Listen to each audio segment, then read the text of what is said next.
So one of the biggest questions that I get about facial plastic surgery is scarring. Where will the scar be and will it be visible? So this is of utmost importance because you can't really hide your face and neck from the public eye, much like you can wear clothes, let's say, to hide a scar from a body procedure. So this is very important when you consider facial plastic surgery.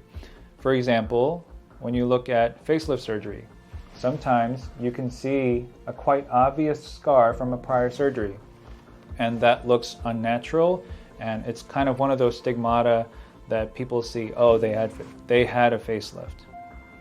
The key to a beautiful natural result with facial plastic surgery is for the surgeon to not put any tension on that incision. And so when it comes to my surgical technique, it's always important for me not to have any tension on the skin itself.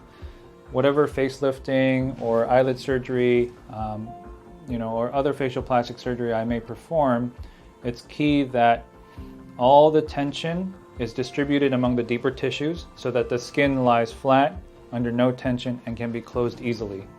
When it comes to healing after surgery, it's very important to adhere to our post-op care instructions. Want to make sure that the scars are not exposed to the sun all the time, and also that they are not drying up.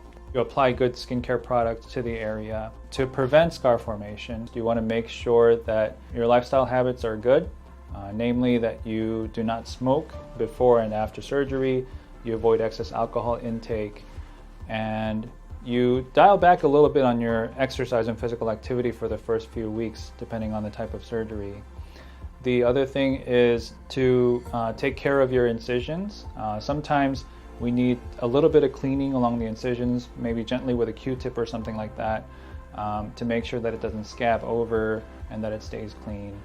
Especially immediately after surgeries, the scar can look a little bit angry or pink or thick. The key is to realize that immediately after surgery there's a lot of swelling, a lot of healing immediately going on, so that's only natural for it to look that way.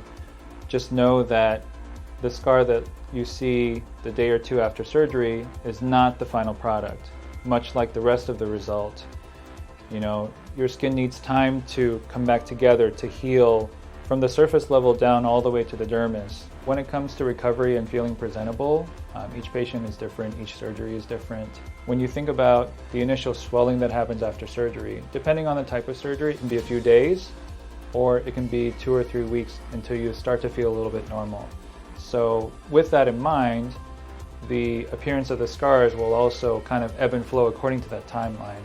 So it's a matter of getting through that initial swelling period, that initial stage of healing, after which things kind of calm down and you feel a little bit more like yourself, and the scars will start to heal more completely.